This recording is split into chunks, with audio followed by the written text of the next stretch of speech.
Buenas tardes. El Colegio Nacional de Peritos en Enfermería les da la más cordial bienvenida esta tarde de jueves a todos los profesionales del área de la salud con la sesión clínica del día de hoy que vamos a tener, que es sumamente importante. El tema es importancia de los cuidados de enfermería en el minuto de oro en la atención del neonato. Para esto, eh, quiero darles una pequeña introducción y bueno, les comento que al nacer los neonatos inician procesos fisiológicos que facilitan su adaptación al medio intrauterino, al medio extrauterino. En ocasiones, esta adaptación resulta compleja debido a las innumerables respuestas tanto química, neurológicas, térmicas y mecánicas que un recién nacido debe realizar durante los primeros segundos de vida para que éste sea un resultado adecuado. Por lo tanto, los instantes iniciales tras el nacimiento son decisivos a la supervivencia de los neonatos, así como a la actuación e intervención de los profesionales de la salud. Aproximadamente el 85% de los neonatos inician de forma espontánea la respiración durante los primeros 30 segundos de vida. Sin embargo, el 15% restante puede requerir de estimulación o algún soporte ventilatorio para lograr la correcta transición al nuevo entorno. Por lo tanto, los profesionales que participan en la atención es de suma importancia en estos primeros momentos de vida, ya que deben tener la formación, las habilidades, las competencias y conocer, así como dominar los procedimientos adecuados para actuar ante situaciones críticas. El desarrollo y concepto de minuto de oro ha sido consecuencia inminente a este contexto, que emerge con el objetivo de mejorar la supervivencia y poner fin a las muertes prenatales, ofreciendo una atención de calidad en los primeros 60 segundos tras el nacimiento de un neonato. ¿Sí? Después de esta pequeña introducción, me permito presentarles a la enfermera especialista neonatal, la licenciada Nadia Tolentino Díaz, quien el día de hoy es la experta del tema. Ella es egresada de la Escuela Nacional de Enfermería y Obstetricia de la UNAM. Licenciada Nadia, muy buenas tardes, ¿cómo está usted? Aquí lista. Perfecto. El Colegio Nacional de Peritos en Enfermería le da la bienvenida y le cede la palabra para que iniciemos con la sesión del día de hoy. Muchas gracias. Bueno, pues buenas tardes, bienvenidos a todos. Me da mucho gusto poderles compartir este tema el día de hoy. Un tema que pasa desapercibido o no le prestamos tanta atención a cuando se presenta este momento. Desafortunadamente, pues no poder realizar las intervenciones de manera inmediata, como su nombre lo dice, este primer minuto que tiene el recién nacido, pues tiene secuelas desafortunadamente en muchas ocasiones irreversibles. Por eso es importante que nos sigamos actualizando, que sigamos viendo toda esta parte teórica que tiene este peso, las intervenciones que nosotros realizamos. Entonces, por eso cuando me invitaron a dar esta ponencia, yo gustosa, porque yo soy muy pro de disminuir, ¿no?, todas estas secuelas que se dan ocasionadas por cuidados que a veces por desconocimiento o a veces por los insumos que no tenemos en los hospitales, pues no tenemos o no los tenemos preparados de manera adecuada. Y bueno, vamos a iniciar. Como objetivos en esta ponencia tenemos identificar la importancia de la estrategia Minuto de Oro.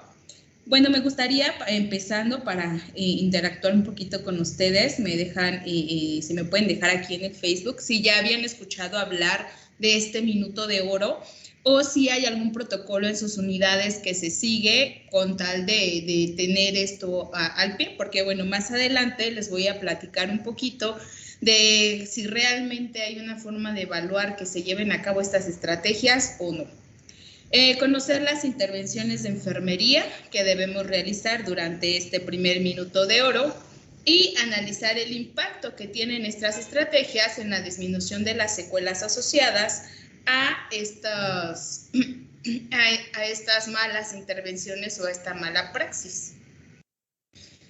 Y bueno, como contenido tenemos la introducción, bases teóricas de la estrategia del minuto de oro y las intervenciones como tal de enfermería que podemos llegar a realizar, y al final las conclusiones. Por aquí me comentan que se sigue el flujograma. Claro que esto también tiene sus bases dentro de la reanimación neonatal, que ya sabiendo reanimación neonatal, pues ya estamos del otro lado. Aquí me menciona también que no conocían el minuto oro y en el hospital pues no hay protocolos. Les digo, desafortunadamente, esta estrategia no tiene mucho que empezó a tener su auge. En el 2010 fue que se empezó a implementar para disminuir precisamente la mortalidad que tenemos infantil. Y bueno, aquí tenemos una imagen donde yo creo que la mayoría de nosotros en nuestras primeras prácticas o en la primera vez que estuvimos en contacto con un recién nacido, pues sí nos quedamos como con cara de ¿y ahora qué sigue, no? ¿Y ahora qué le hago? O ay, que venga un experto, ¿no? Que venga la enfermera, sí, experta. Pero pues esto con práctica vamos a ir, y sobre todo la parte teórica que nos ayuda mucho a hacer esas relaciones para poder empezar a intervenir de manera adecuada. Entonces todos empezamos con miedo, pero el miedo no nos debe de llevar hacia realizar prácticas inadecuadas. Y bueno, tenemos que, pese a que el número mundial de muertes de recién nacido descendió, en 1990 la bibliografía nos mencionaba que había aproximadamente 5 millones de muertes perinatales de recién nacidos. Sin embargo, bueno, ahorita la última cifra que se tiene es el 2019, nos dice que disminuyó a 2.4 millones, aún así sigue siendo un número elevado. Y nos dice que los niños pues son los que mayor riesgo corren de morir dentro de los primeros 28 días de vida extrauterina. Esto porque, bueno, se da este proceso de adaptación posterior a la vida fetal, y si no se logra realizar de manera adecuada durante los primeros días de vida, pues ya las secuelas llegan a ser irreversibles.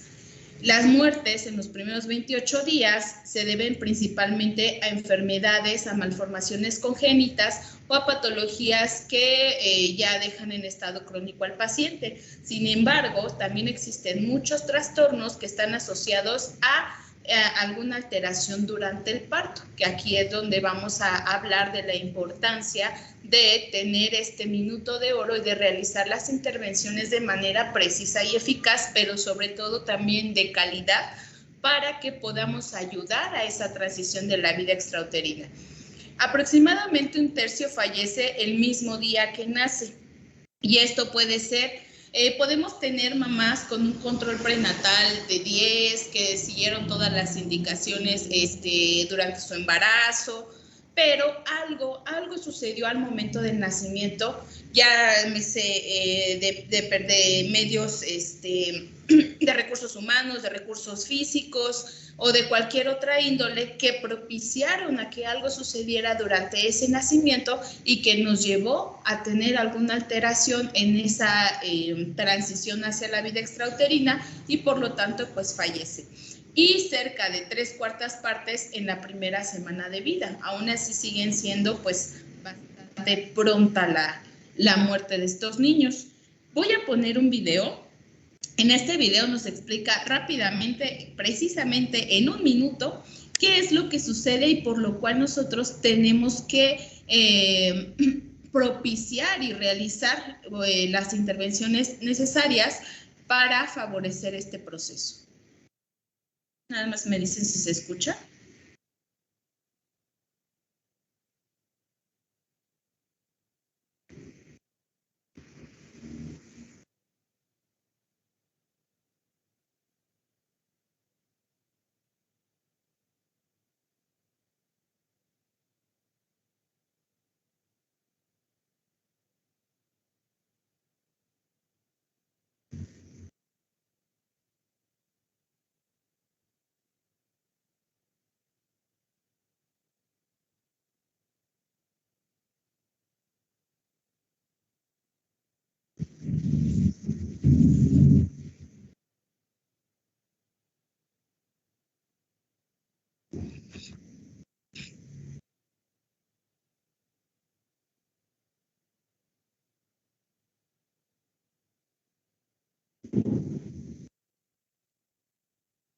Bueno, entonces aquí a grandes rasgos lo que nos dice es que, bueno, antes del parto los pulmones se encuentran llenos de líquido. Sin embargo, bueno, al momento de la vida extrauterina, por eso primero llora y después empieza a respirar, porque con esto se logra romper esas resistencias vasculares para que haya una disminución de las resistencias pulmonares y un aumento del flujo pulmonar, y así se pueda dar esta transición, este cambio, la reabsorción de todo ese líquido que se encontraba dentro de los pulmones, y se pueda empezar con este proceso de ventilación, con lo cual nos favorece a toda la oxigenación, a la perfusión de los diferentes órganos, y pues que inicie esa transición a la vida extrauterina. Pero si nosotros o existe algo que detenga este proceso, vamos a empezar con problemas de cualquier índole en el paciente, que principalmente pues van a ser relacionados con la perfusión, la oxigenación y sobre todo el órgano al que menos quisiéramos que sufriera es el cerebro. Y como nos mencionaban en un principio, estos procesos fisiológicos para la adaptación a la vida extrauterina pues están dados por diferentes estímulos. Los estímulos químicos son principalmente toda esta serie de fenómenos que nos van a ayudar a romper las resistencias vasculares para poder empezar a liberar, a reabsorber el líquido, liberarlo, empezar a insuflar el alvéolo y que se dé el proceso de ventilación, en donde influye sobre todo el surfactante. Entonces, en pacientes que son prematuros, que sabemos que el surfactante no tiene ni buena cantidad o buena calidad de excreción, vamos a tener un mayor problema. En los estímulos neurológicos, que estos también le van de la mano con las semanas de gestación que tenga ese paciente, para que podamos determinar si pudiéramos esperar que tenga el estímulo fisiológico o el estímulo propio para empezar esa ventilación. Los estímulos sensoriales que nos hablan de todas estas ya intervenciones como tal que vamos a realizar, que va a ser el secado, la estimulación táctil, el secado para favorecer esa ventilación en el recién nacido. La termorregulación, si tenemos un paciente que está hipotérmico, que yo espero que en sus unidades no suceda, pero por ahí en algunas instituciones la unidad tocoquirúrgica es muy fría. Entonces, a veces los pacientes empiezan con datos de dificultad o no progresan o no tienen una buena transición, pero no tanto porque tengan un problema pulmonar, sino porque la parte de la termorregulación no se procuró, y entonces la hipotermia conduce a un síndrome de dificultad respiratoria que pudiera alterarnos esta transición. Y los mecánicos que son ya propiamente de la transición por el canal, de la salida por el canal de parto, y todas estas contracciones que se van dando, que también nos ayudan a liberar ese líquido y que puede empezar a darse el proceso de la ventilación. Los pacientes que nacen por cesárea también tienen un mayor riesgo de poder padecer alguna alteración porque no recibieron ese estímulo de las contracciones al estar pasando por el canal vaginal. No necesariamente, no es estricto que lo presenten, pero sí tienen un mayor riesgo por todo lo que conlleva el proceso. Tenemos también, aquí lo importante es evitar, o todo esto se da en función de empezar a disminuir la asfixia perinatal. La asfixia perinatal pues es una disminución de la perfusión de los diferentes órganos del recién nacido y que tiene secuelas, sobre todo una enfermedad hipóxico-isquémica que causa un daño cerebral irreversible. Tenemos pacientes con parálisis cerebral infantil derivada de estos problemas que se dieron al nacer. Las secuelas neurológicas que pueden quedar, que tal vez no fue una asfixia severa, pero que sí hubo un grado de asfixia. Pregúntense ustedes y vean o analicen cuántos pacientes en sus unidades tienen con diagnóstico de asfixia perinatal o hipoxia perinatal, porque ahí algo sucedió que no se procuró o que no se pudo dar esta oxigenación durante los primeros 60 segundos. y depende de la severidad y de cuánto tiempo nos tardamos en iniciar esa oxigenación adecuada, va a ser la severidad de las secuelas que deje la hipoxia. Y también falla multiorgánica relacionado con esto. Y esto pues no solamente va a haber aumento en los costos de salud a nivel intrahospitalario, aparte de que, bueno, seguir con el tratamiento de estos pacientes pues sí es bastante costoso para el sector salud. Imagínense para las familias, va a ser un niño que va a necesitar rehabilitación, que va a necesitar un seguimiento adecuado. En muchas de las ocasiones en nuestras unidades pues atendemos a pacientes de escasos recursos, de muy, muy bajos recursos, que tenemos que ponernos a pensar la calidad de vida que pudiera tener ese paciente. Entonces, siempre la primer manera de disminuir todo esto es la prevención. Bueno, los instantes iniciales tras el nacimiento y la actuación de los profesionales sanitarios son decisivos en la supervivencia de los neonatos. Entonces, es muy importante que las personas que estamos en las áreas, en las unidades tocoquirúrgicas o en cualquier área donde se haga sea el nacimiento de la persona, debemos de estar capacitados, pero sobre todo también organizados, porque en muchas ocasiones, cuando llega, por ejemplo, al área de urgencias una paciente ya para el parto fortuito, o que tenemos un parto fortuito, todo el mundo corre y alguien se queda sosteniendo al bebé, y digo, ha pasado, yo espero que en sus unidades no, pero ha llegado a pasar, y entonces es tiempo que estamos perdiendo para garantizar que ese niño tenga una buena oxigenación. Entonces, sí es importante armar nuestros equipos de trabajo al inicio de la jornada para que sepamos en un supuesto caso de qué es lo que va o qué función va a realizar cada quien, para evitar estar perdiendo tiempo, que es muy valioso para el paciente. Bueno, en el proceso de adaptación, el inicio de la respiración y los cambios cardiocirculatorios ocurren en los primeros segundos de vida, que, bueno, también nos mencionaban al principio. La mayoría de los recién nacidos van a realizar esta transición con enfermera, sin enfermera, con médico o sin médico. Pero sí hay un porcentaje importante que va a necesitar la ayuda para poderla realizar. Suele necesitarse las maniobras de reanimación para poder ayudar a este paciente a iniciar ventilaciones efectivas y por lo tanto pues la oxigenación se empiece a dar.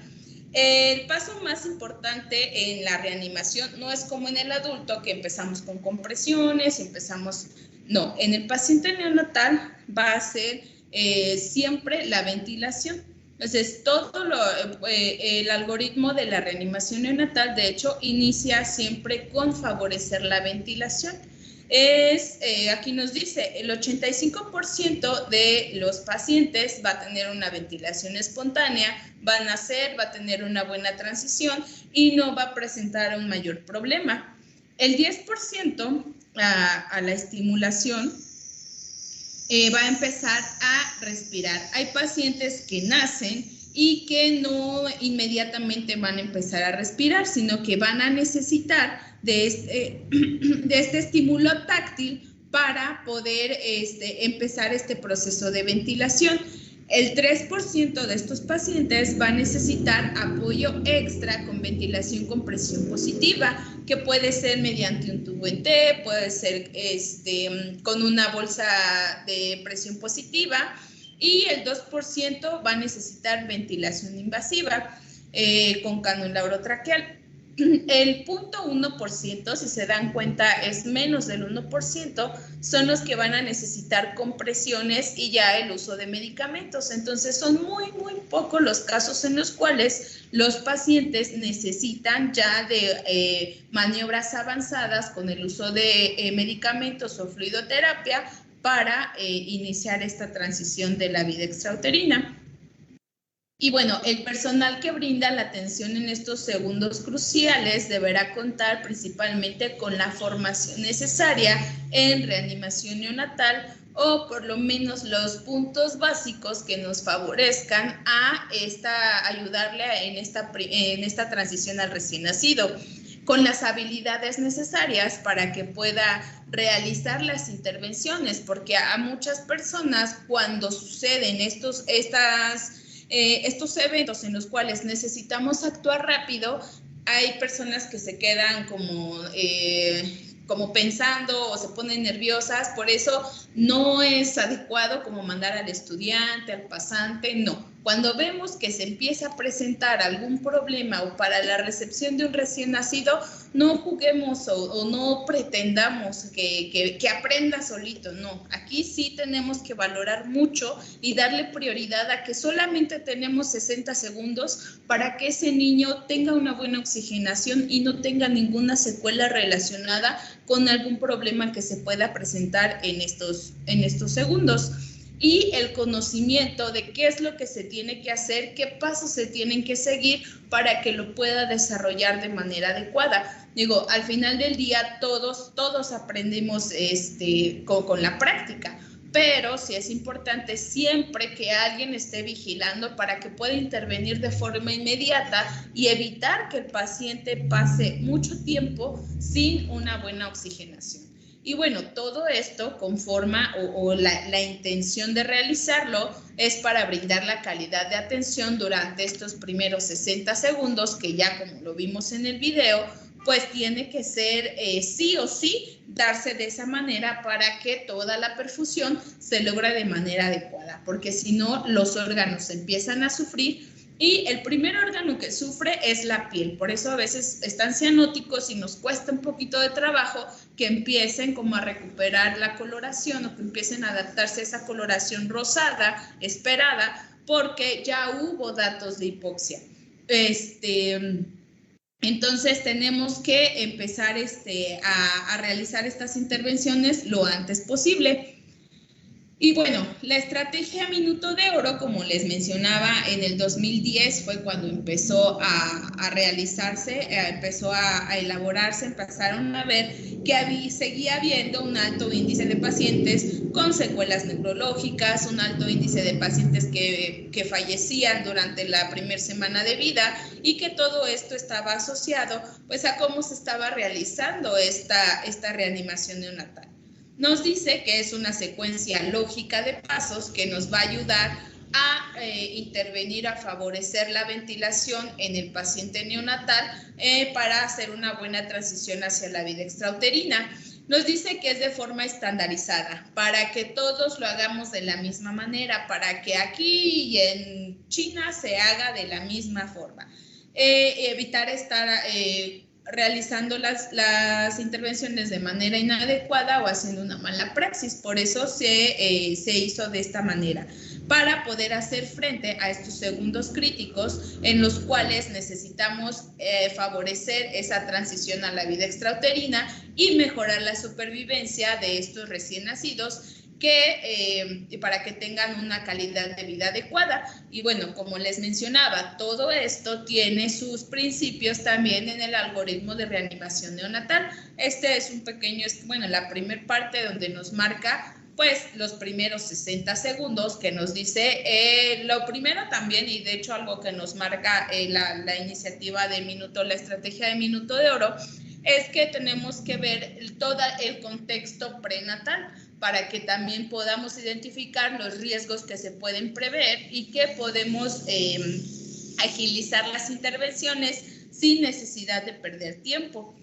Les voy a ir mencionando cuáles son estas estrategias. La protección térmica, que es de las más importantes, como les mencionaba, pues las salas son frías y debemos de procurar siempre que esta temperatura se mantenga en condiciones adecuadas para el paciente. El secado y adecuación de la piel, que nos habla que evitemos que este paciente se encuentre mojado, ya al momento de sacarlo del ambiente intrauterino, evitar que esté mojado para disminuir las pérdidas de calor. Favorecer la permeabilidad de la vía aérea, que es de los puntos más importantes, valorar el llanto y la respiración, y el corte del cordón umbilical, que también es, la OMS sacó la iniciativa del pensamiento tardío del cordón umbilical, que también más adelante vamos a revisar. Y bueno, en las intervenciones de enfermería ya como tal, les mencionaba previo al parto, ¿qué es lo que tenemos que hacer o cuál es lo más importante? Debemos de conocer nuestra área, nuestro material, el equipo con el que contamos.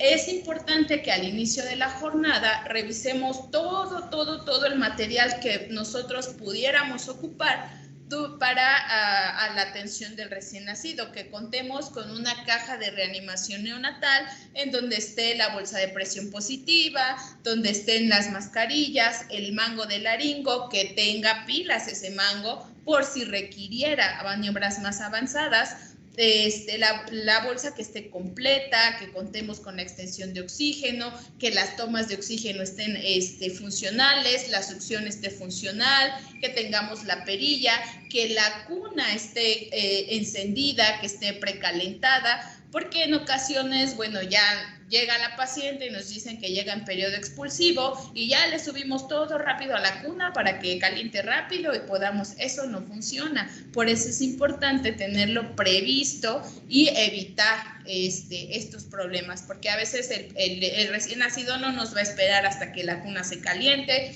no nos va a esperar hasta que juntemos todo el material. Él cuando tiene que nacer, va a nacer y estemos o no estemos listos.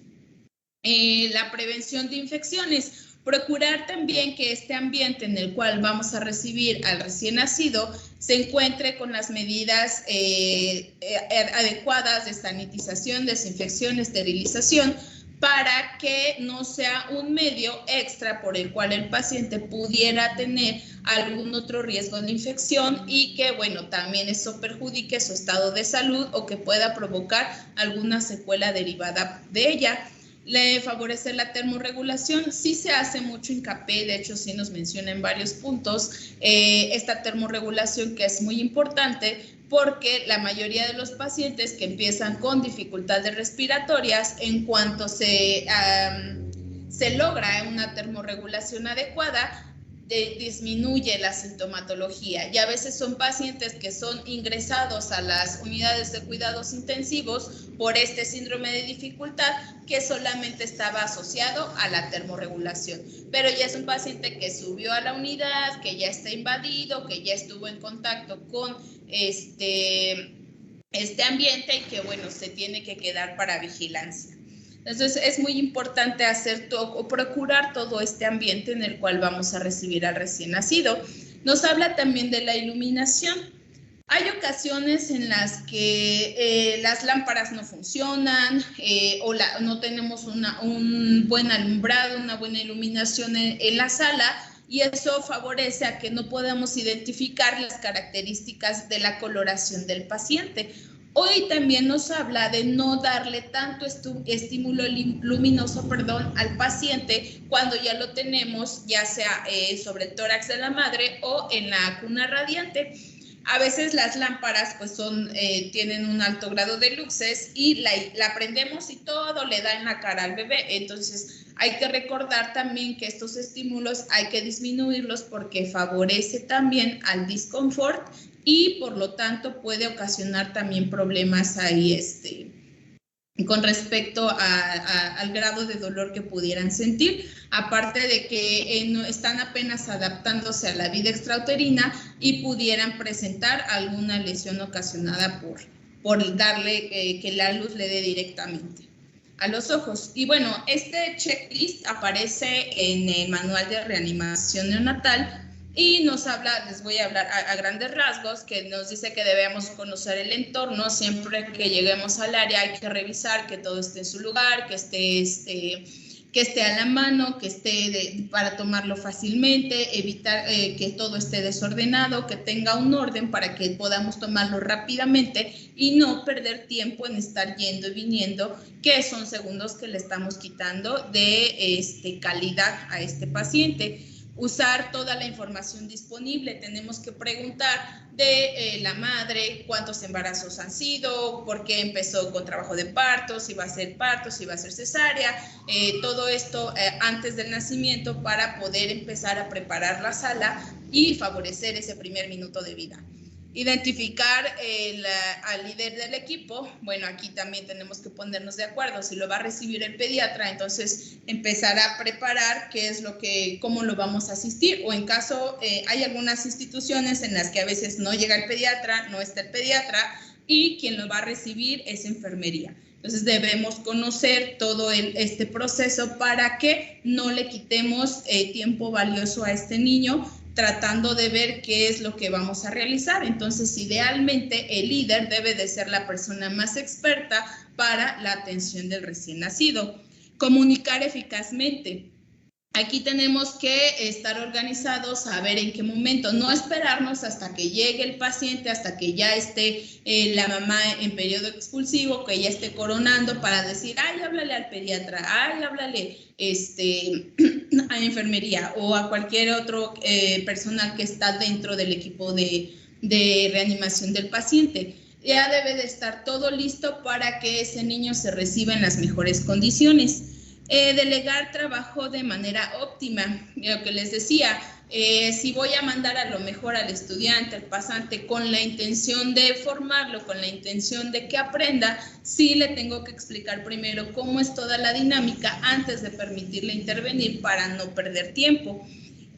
Nos dice que también distribuir la atención con inteligencia, no querer hacer uno solo todo, porque esto es un trabajo en equipo sí o sí. A veces que a lo mejor no me llevo tan bien o a lo mejor tengo ahí como algún problemita, pues ni modo. En la atención del paciente no hay rivalidades ni hay nada. Todo es trabajo en equipo y debemos aprender a trabajar de esta manera colaborativa para que este niño en estos primeros 60 segundos reciba la oxigenación necesaria. Usar los recursos disponibles. Les mencionaba yo que a veces no tenemos los recursos necesarios porque esa es una realidad. Hay institutos en donde hay todo, pero también hay clínicas, hay unidades en las que no tenemos a veces ni una jeringa, ¿no? Entonces debemos conocer cuáles son las opciones. Aquí algo muy importante es que se pueden gestionar los recursos. Digo, no es como que a la primera yo le diga a mi jefe, ay, falta esto y me lo dé, pero sí empezar a documentar. A veces como enfermería nos cuesta un poquito de trabajo hacer oficios y hacer oficios, porque es hacer oficio tras oficio tras oficio, pero ya estamos dando un antecedente y sobre todo de manera legal esto nos ayuda a que nos podamos amparar de que nosotros estuvimos mencionando que el recurso no se tenía y ante alguna situación pues podemos argumentar que las autoridades pues no nos dieron ese recurso que necesitábamos, pero pues en muchas de las ocasiones sí llega a darse ese recurso. Pedir ayuda cuando sea necesario, que también si hay algún miembro del equipo que no, o en ese caso se encuentran personas que no tienen los conocimientos o que no son tan expertos para la recepción del recién nacido, podemos pedir apoyo para que se trate de dar la mejor calidad posible en la atención de este recién nacido y mantener un comportamiento profesional. Siempre estar al pendiente, estarnos apoyando y estar sobre todo procurando estas intervenciones que nos van a ayudar o que nos van a favorecer a que este paciente reciba la oxigenación adecuada. Y bueno, ya como tal, el minuto de oro nos habla de, al inicio, valorar la edad gestacional y el Apgar. ¿Esto para qué me va a servir? Pues para determinar primero si tiene tono, si respira, si es esperado que lo realice o en cuanto yo veo que tiene una edad gestacional por debajo de 36 semanas, que sea de 32, de 28 semanas, entonces puede empezar las maniobras necesarias. Para esto tenemos la escala de valoración de Capurro y en los pacientes prematuros se sugiere que se utilice la escala de Ballard, que es la más adecuada para este tipo de pacientes, y valorar la escala Apgar.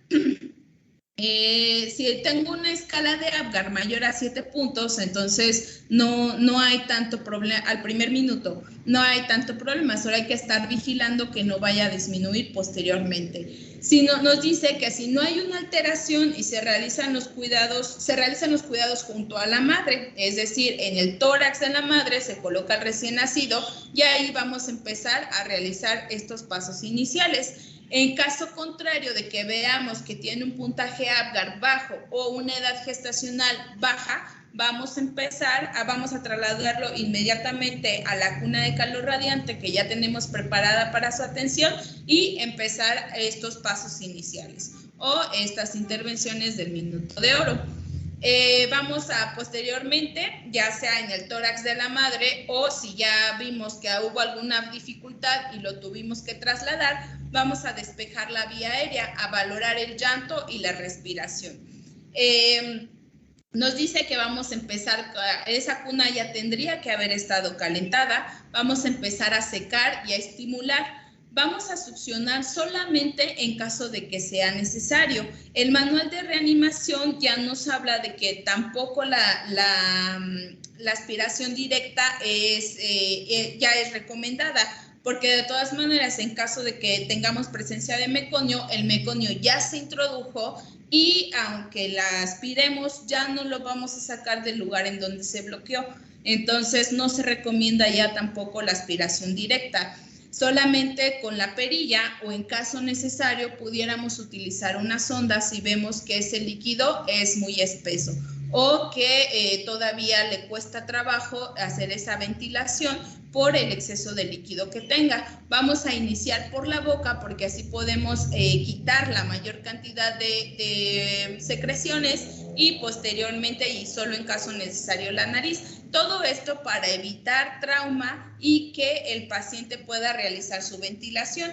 Recordemos que los pacientes neonatales son respiradores nasales, entonces mientras menos podamos tener algún aditamento, la sonda o algo en la nariz, vamos a favorecer este proceso de ventilación. Nos dice que la valoración de Silberman tenemos que realizarla, el posicionamiento de la vía aérea, muy importante. A veces al paciente, si lo tenemos mal posicionado, va a empezar a hacer periodos de apnea obstructiva y no va a ser tanto porque tenga un problema pulmonar o porque tenga alguna secreción, sino por la misma posición que no le va a permitir la adecuada ventilación. Y en estos momentos, como ya necesito de estos estímulos, vamos a monitorizar la oximetría y nos vamos a apoyar de los valores que nos maneja el manual de reanimación, de los minutos de vida que tienen y la saturación que debe alcanzar para esos minutos de vida. Vamos, en caso de que ya veamos que ya realizamos esta estimulación, y este paciente no empieza a llorar o no empieza a respirar, va a requerir entonces de asistencia con ventilación por presión positiva, que lo vamos a lograr pues con estas bolsas de reanimación, muy comúnmente llamadas Zambú, que tiene que ser de tamaño neonatal. Y se hace con abierto el flujómetro a 10 litros por minuto, con una frecuencia de 40 a 60 ventilaciones por minuto, a un ritmo de ventilo, 2-3, ventilo, ventilo, 2-3, ventilo, 2-3, ventilo. Así es como se va haciendo la frecuencia, el ritmo, para alcanzar una frecuencia de 40 a 60. Presión de 20 a 25 centímetros de agua, un PEP de 5 y bueno, vamos a hacer un ciclo de 30 segundos y revalorar, porque recordemos que tengo que restaurar la ventilación en los primeros 60 segundos. Entonces solo puedo dar 2 ciclos antes de iniciar la ventilación invasiva.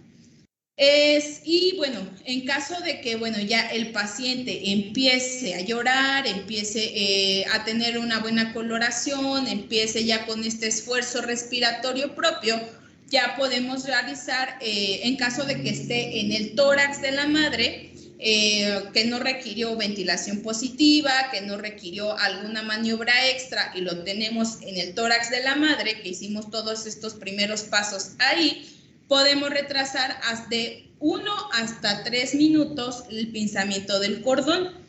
Pero si el paciente empezó a tener algún problema, como nos dice aquí, que hubo hemorragia intrauterina, que hay una restricción del crecimiento intrauterino, que hay alguna alteración con la madre, que el paciente no estuvo vigoroso, si es un embarazo gemelar en donde el tiempo que tenemos para restaurar esta ventilación es muy contado, no vamos a realizar, no nos vamos a esperar, lo vamos a hacer de manera inmediata para trasladarlo a la cuna de calor radiante. Entonces, el pinzamiento tardío aplica solamente a los pacientes que no tuvieron ningún problema en esta primera transición a la vida extrauterina. Y bueno, los beneficios de esto es que disminuye la mortalidad, disminuye el riesgo de transfusiones, porque como todavía permite el paso de la sangre de la placenta hacia el neonato, va a favorecer a este aumento de la hemoglobina y no van a empezar a presentar datos de anemia. Disminuye la hemorragia intraventricular, la enterocolitis necrotizante, aumenta la presión y el volumen sanguíneo, disminuye la anemia y favorece también el neurodesarrollo, porque pues termina de recibir esos nutrientes que se continúan en esa placenta. También hay efectos adversos, puede presentarse la policitemia, hay un aumento en la ictericia y un retraso en la reanimación en caso de que no valoremos bien y ese paciente se empiece a deteriorar y pues ya son segundos que estuvimos perdiendo, que ya no logramos entrar dentro de este rango para favorecer la oxigenación. Y bueno, por eso les digo, es importante para este proceso del pinzamiento del cordón umbilical que evaluemos el estado del paciente. Hay pacientes que a lo mejor los primeros 30 segundos observamos que están tranquilos, que están bien, pero algo sucede que no nos dimos cuenta o algo pasó con el paciente que empieza a deteriorarse. Y entonces ahí es cuando tenemos que actuar de manera inmediata para ayudarle a esa transición. Y bueno, al final también mantener la termorregulación. Si lo tuvimos en el tórax de la madre, pues favorecer esta técnica de mamá canguro y bueno, este contacto piel a piel para que se dé ese proceso de termorregulación. Y si lo tenemos en la cuna de calor radiante, pues vigilar que se mantenga una adecuada temperatura. Si tengo el calor de la cuna, porque en algunas ocasiones he observado que envuelven todavía a los bebés en el cobertor, no se tienen que envolver, porque si los envolvemos, entonces el calor le está dando hacia el cobertor y tarda más en llegar, en radiar más para que llegue al bebé y que pueda favorecer una temperatura adecuada. Por eso se deja al paciente descubierto, porque ya está recibiendo el calor de la cuna. Se puede colocar un gorro para evitar las pérdidas. Recuerden que como es la porción más grande que tenemos, que tiene el recién nacido, si lo mantenemos cubierta va a disminuir la pérdida de calor. Y bueno, creo que no se va a alcanzar a percibir bien esa imagen. Pero bueno, nos dice o nos habla de las señales para identificar la situación crítica del recién nacido durante el primer minuto tras el nacimiento, que empiece con una coloración anormal. Si nosotros empezamos a observar esto en el paciente, hay que llevarlo, si es que estuvo en el tórax de la madre, hay que llevarlo inmediatamente a la cuna de calor radiante para hacerle una valoración exhaustiva e identificar qué es lo que está favoreciendo a que ya nos esté dando esta buena transición. Si presenta cianosis o palidez, si hay, bueno, también nos habla ya en un post de estos 60 segundos que no empiece con el reflejo de succión, que no empiece con una buena alimentación. Son datos neurológicos que nos pueden hablar de que no hubo una buena oxigenación. Pústulas o inflamaciones que están asociadas a infecciones. Convulsiones en el paciente, que híjole, convulsiones en un paciente neonatal sí es un tema muy extenso, porque a veces pasan desapercibidas. Puede ser desde un chupeteo, un nistagmus y ya en ocasiones ya tónico-clónicas, que son muy raras. Ellos llegan a ser temblores finos pero sí debemos estar al pendiente de cualquier movimiento anormal que nosotros veamos en el paciente, reportarlo. Más vale que pequemos de exagerados a que realmente ese paciente esté presentando una convulsión y nosotros lo estemos solamente confundiendo con temblores finos que pudieran ser normales en el paciente neonatal. Frío o que se encuentre muy caliente al tacto. También nos habla de situaciones críticas en las que tenemos que verificar qué está sucediendo con el paciente, el comportamiento anormal, que esté hipotónico o que esté por el contrario hipertónico.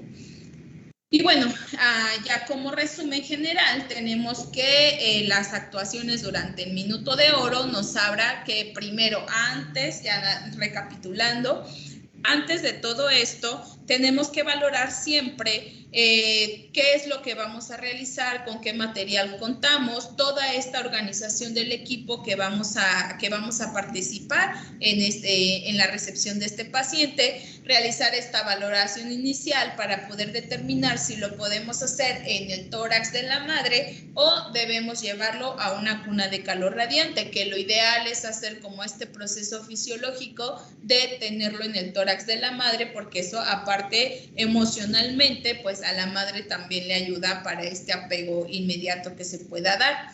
En caso de que no sea un paciente candidato para realizarlo de esa forma, empezar con las intervenciones de estabilización y en caso de que ya vimos que no presenta datos de dificultad, bueno, ya lo podemos pasar con la madre, si no, tiene que seguir en la cuna para seguirlo observando y favorecer esta ventilación, ya sea con estimulación, secado, todo esto que le podemos dar de manera sensorial o ya ventilación con presión positiva. Muchos de los pacientes responden al primer ciclo de ventilación positiva. Cuando nosotros utilizamos este medio para que el paciente empiece a ventilar de manera espontánea, se tiene que quedar en observación porque es muy probable que empiece a presentar secuelas asociadas a esa falta de ventilación espontánea que tuvo en un principio. Por eso se mantiene en vigilancia y no se pasa directamente con la madre. Bueno, hasta aquí no sé si exista alguna duda.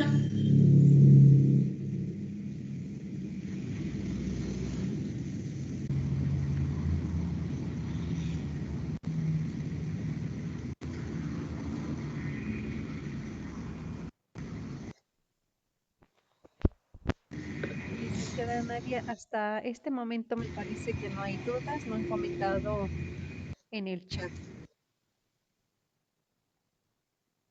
Okay.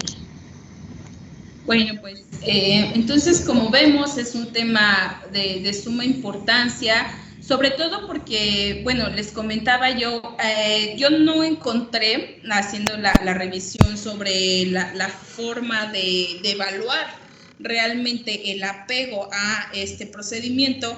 No hay una forma de realizarlo, porque como todo es de forma rápida, todo lo realizamos en 60 segundos o en teoría se tendría que realizar así. No tenemos como un monitor que nos esté observando y nos esté diciendo, si tienes apego a esto, no tienes apego al otro.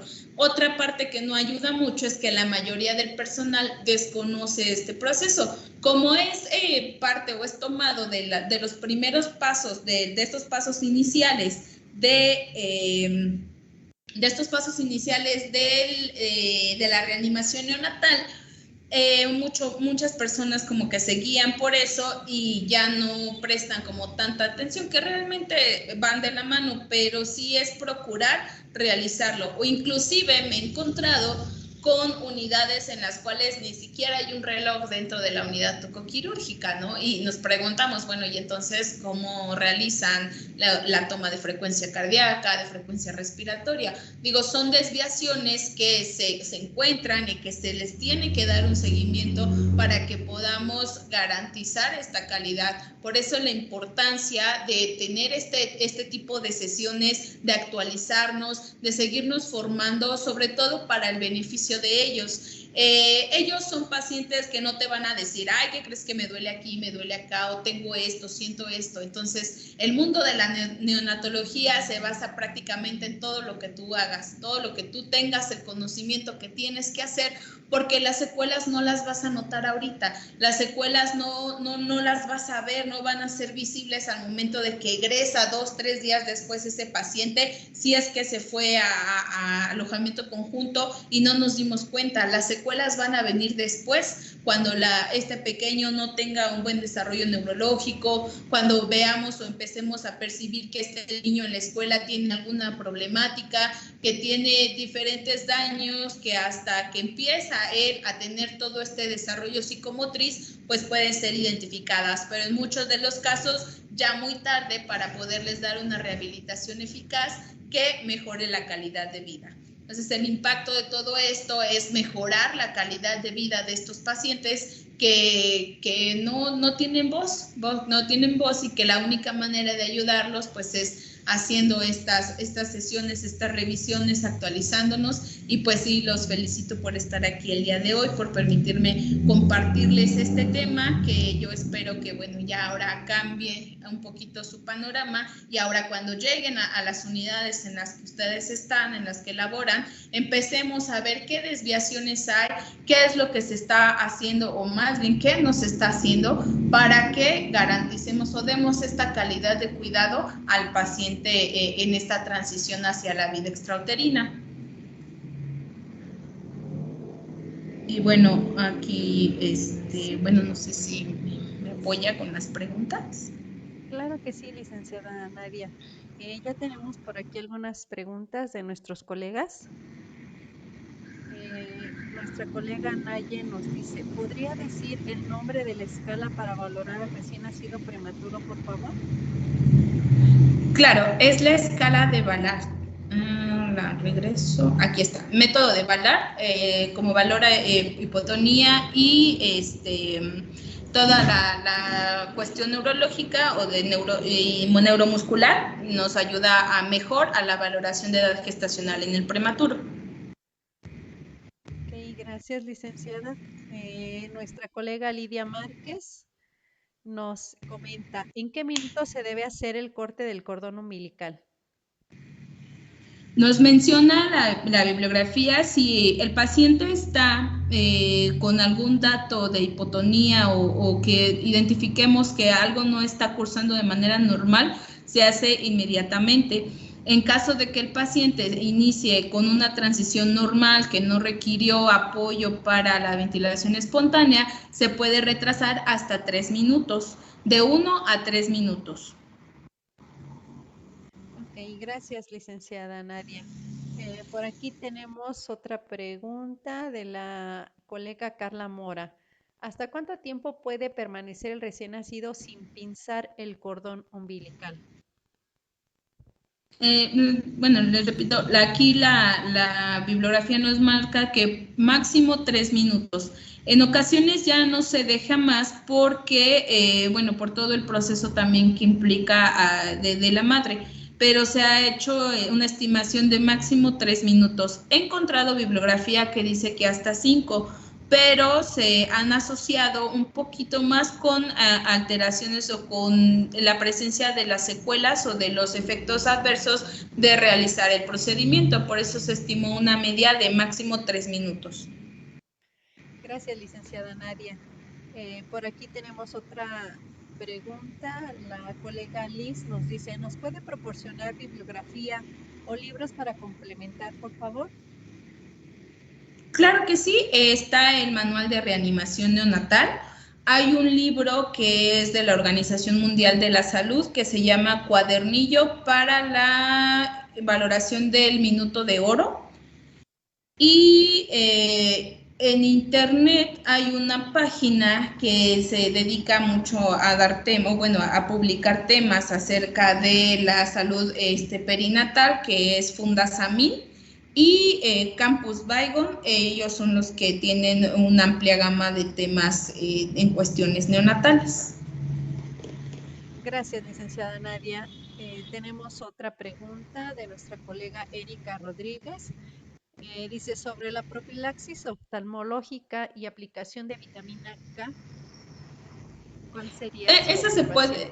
puede, sí, se puede realizar, se realiza, pero pues posterior a que ya vimos que respira, que ya vimos que tuvo una buena transición, las ventilaciones espontáneas, que ya alcanzó la oxigenación para los minutos de vida que tiene, ya sin ningún problema nos podemos enfocar en la profilaxis oftalmológica, la vitamina K, somatometría, todas estas cuestiones, la continuación de los cuidados que se dan, ya las podemos realizar, que serían los cuidados inmediatos. Pero de primera instancia, en estos 60 segundos, lo que yo tengo que garantizar primero son ventilaciones efectivas en mi paciente para alcanzar una buena perfusión o la perfusión que necesita para todos los órganos.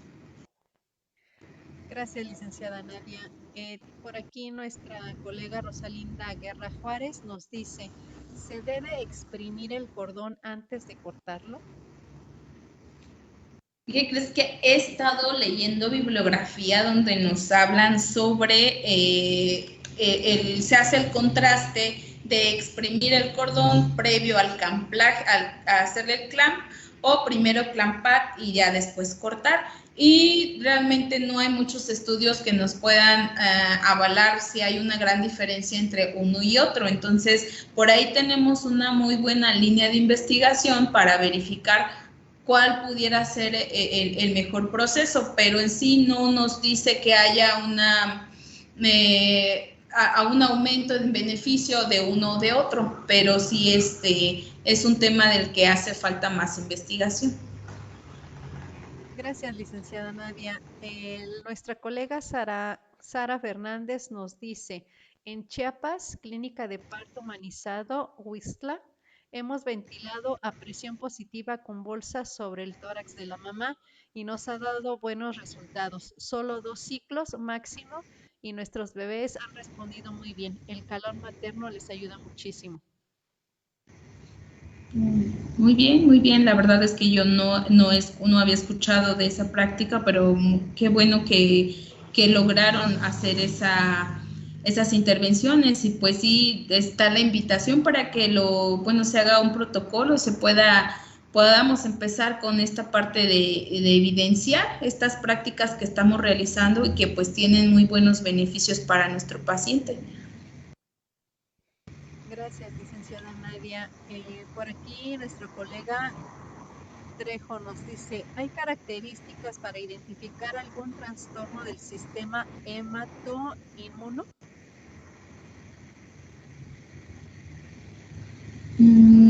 Ya no alcancé a escuchar bien la pregunta. Ajá. Nuestro colega Trejo nos dice, ¿hay características para identificar algún trastorno del sistema hemato? Y luego nos pone inmuno.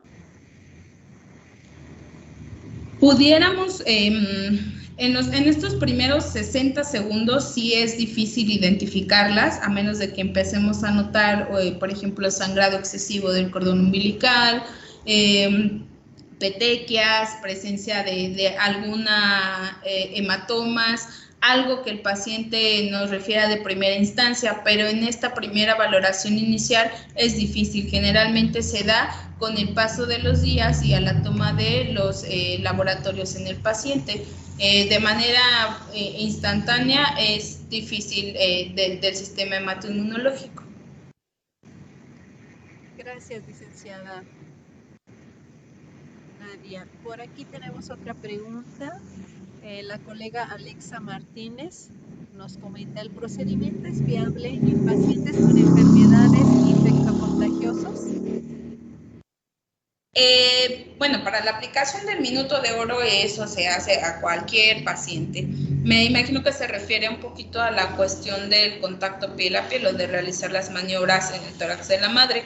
Depende del estadio que se encuentre la enfermedad en la madre, me imagino, porque en el pequeño pues es como difícil, no sé, a lo mejor en un VIH pues no pasa nada, solamente pues no se daría el apego de lactancia materna por la cuestión de que aquí en México se sugiere no a realizarla, pero se puede realizar siempre y cuando no exista algún foco de contagio en la madre, por ejemplo, alguna pápula, vesícula, una herida expuesta que tenga la madre, pues ahí sí no se recomienda realizarla por cuestión de protección hacia el recién nacido.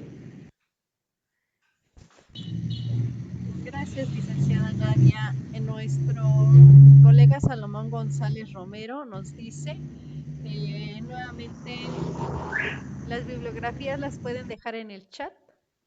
Claro que sí, Sí. con mucho gusto. Por aquí tenemos otra. ¿Nos podrán compartir el link donde podamos encontrar el video que nos mostró? Claro que sí. Está en el link. Bueno, sí, se los dejo en el chat para que lo puedan estar. Es de una página de Facebook que se llama Neonatología en Esquemas, que es muy buena, donde tienen esquemas de diferentes cuestiones de diferentes temas de neonatología. Licenciada Nadia. Nuestra colega Leslie nos comenta, ¿existe alguna diferencia de este protocolo en prematuros y a término? Sí, cuando tenemos pacientes pretérmino, dependiendo de las semanas de gestación que tenga y dependiendo de si presentó o no estímulo respiratorio, se puede dejar en el tórax de la madre. Pero si no lo presentó, si es un paciente con edad gestacional menor a 32 semanas, en donde los cuidados inmediatos son diferentes, que debemos de procurar más la termorregulación, que inclusive a estos pacientes se les coloca dentro de bolsas de polietileno para favorecer esta termorregulación, pues no se recomienda realizarlo en el tórax de la madre. Gracias, licenciada Nadia. Por aquí nuestra colega Guadalupe Padilla nos comenta, ¿cuál es la importancia de los antibióticos en recién nacidos prematuros con antecedentes de sepsis materna dentro de la hora de oro y si hay alguna bibliografía? Sí, de hecho está el programa Stable. En el programa Stable nos habla de que también la antibioticoterapia de sí porque sí no está tan recomendada. Sin embargo, si existe el antecedente, sí se inicia con esquema antibiótico de, bueno, ahí nos recomienda gentamicina y es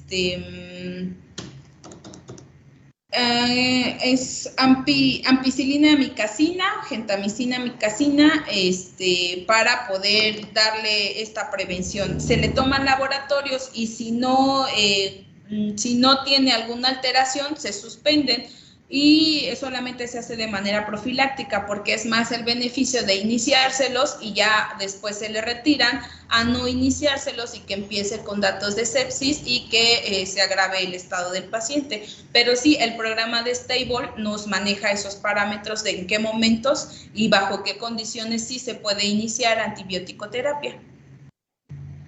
Gracias, licenciada Nadia. Por aquí tenemos otra pregunta de nuestra colega Liz. Dice, ¿sabe si el manual de reanimación neonatal lo podemos encontrar en internet en PDF?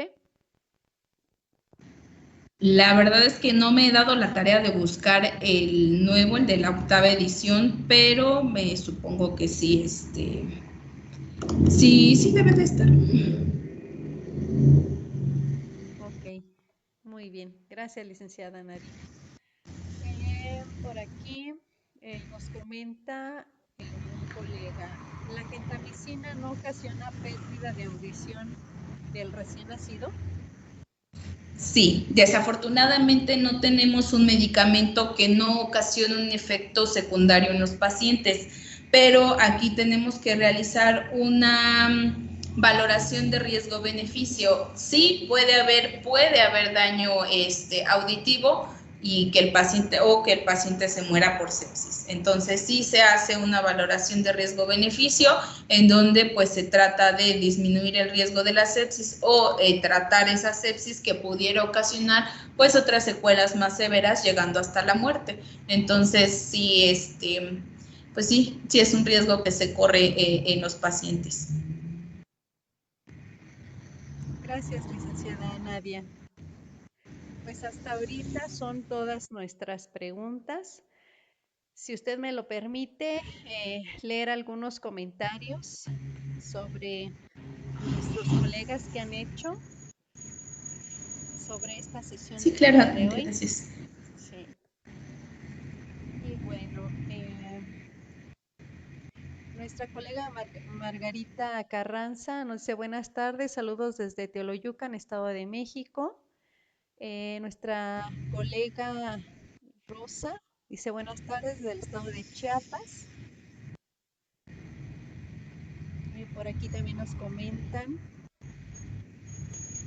la licenciada Araceli, ella es enfermera general y nos está viendo desde Tecihuatlán, Puebla. También nuestra colega Paz Salinas, saludos desde Juárez, Chihuahua. La colega Sergio Ramos González, saludos desde Juárez. Por aquí también nos manda nuestra colega Mirna Hernández, saludos desde Córdoba, Veracruz. Saludos hasta Veracruz. Por aquí tenemos algunos otros, nos comentan, excelente tema.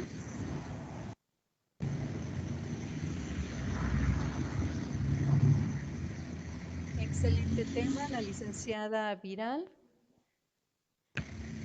Nuestra colega María Eugenia, excelente ponencia desde la Ciudad de México. Nuestra colega Edith Martínez, excelente tema, saludos.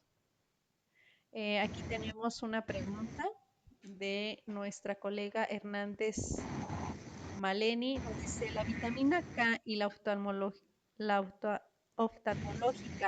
la puede aplicar enfermería en caso de no tener pediatra? En la experiencia que tenemos, porque a veces en la unidad en donde laboro no tenemos pediatra, sí la colocamos, ya nada más que posteriormente, la verdad es que sí necesitamos de la indicación, pero sí la hemos llegado a colocar nosotros.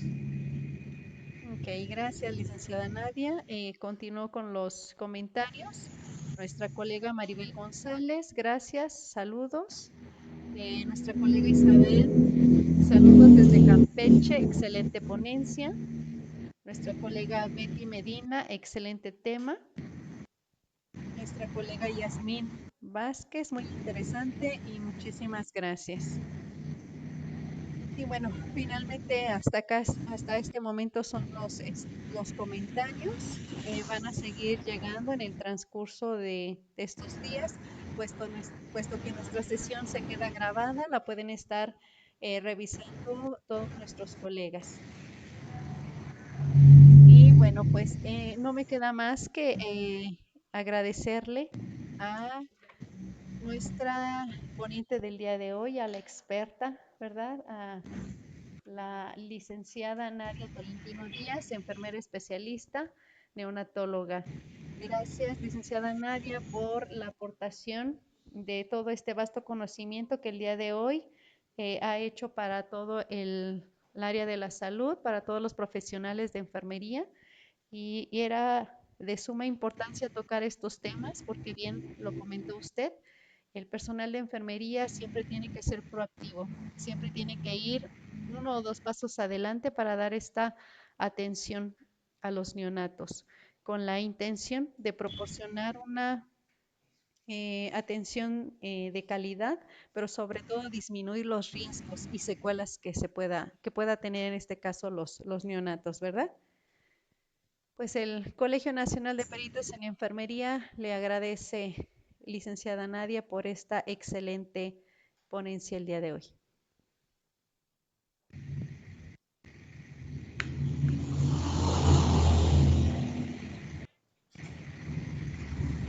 Pues al contrario, muchísimas gracias a ustedes también. Okay. Sí, y para todos los colegas que en este momento continúan con nosotros, comentarles que le den like a la página para que ustedes puedan ver las sesiones y los diplomados que se están trabajando en el Colegio Nacional de Peritos en Enfermería, filial Coyoacán. También es importante que nos hagan llegar sus comentarios y sugerencias en cuanto a los temas que quieren que se toquen en estas sesiones. Son muy importantes para todo el gremio, ya que nos fortalecen, ¿verdad? Como profesionales de la salud. En algunos otros, pues nos estamos actualizando constantemente. Y bueno, pues muchísimas gracias. Nos estaremos viendo próximamente en otra sesión.